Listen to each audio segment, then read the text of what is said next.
Visi norime turėti gerą miegmaišį, bet ne visada žinome, kaip jį išsirinkti.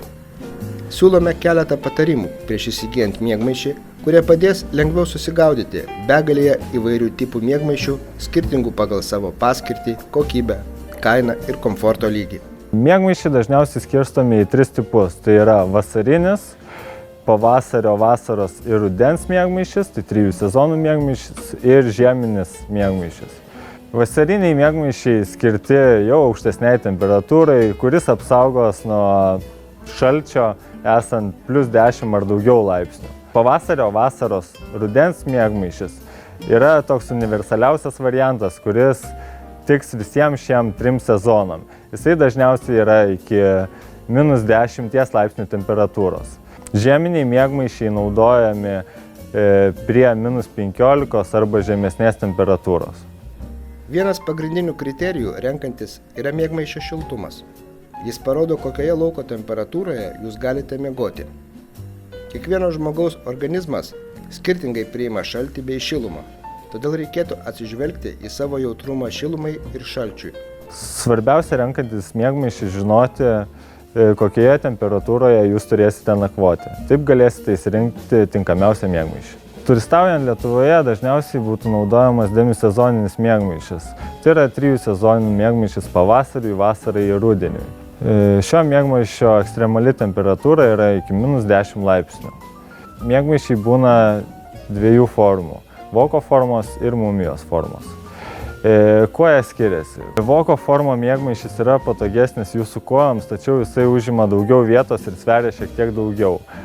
Mumijos formos miegmaišis yra truputį lengvesnis, kadangi sutaupoma vieta kojoms.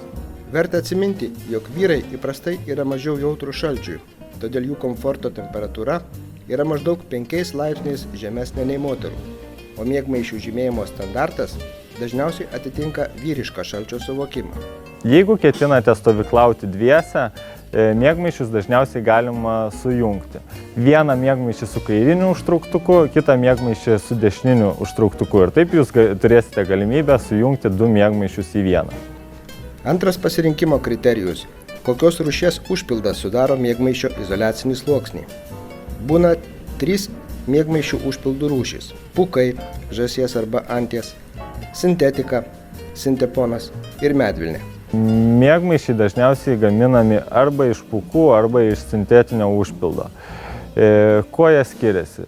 Pūkinis miegmaišis užima mažiau vietos ir yra lengvesnis, tačiau jisai yra labiau įtakojamas drėgmės. Sintetinis miegmaišis net ir sudrėkęs išlaiko iki 70% savo šiluminių savybių. Todėl dažniausiai keliaujant į ekstremalesnius žygius renkamasi sintetinis miegmaišis. Dažniausiai gamintojas nurodo, kokioje temperatūroje galima miegmaišį skalbti. Rekomenduotume, kad miegmaišį skalbtumėte ne aukštesnėje negu 30 laipsnių temperatūroje lengvu skalbimo režimu. Jeigu miegmaišis šlapo gamtoje ir jums teko jį tokį ir parsinešti, geriausia būtų, jog jį išskleistumėte grįžę namo, kad miegmaišis nepradėtų pelyti ar pūti. Miegmaišį galima pasirinkti pagal savo ūgį, galima pasirinkti platesnį ar siauresnį miegmaišį, taipogi yra vaikiški miegmaišiai. Labai svarbu, kad pasirinktumėte miegmaišį pagal savo ūgį, tam, kad miegmaišis priklustų ir labiau jūs šildytų. Dažniausiai keliautojai naudoja paminkštinimą po miegmaišiu. Tai būtų arba pripučiamas, arba paprastas polimero kilimėlis.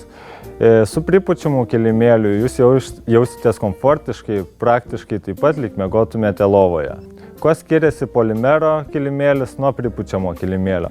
Pripučiamas kilimėlis dažniausiai bus kompaktiškesnis ir jį supakuosite į mažą tūrį, o polimero kilimėlis bus nors ir didesnis, tačiau lengvesnis. Jį galėsite rištis prie kuprinės apačios.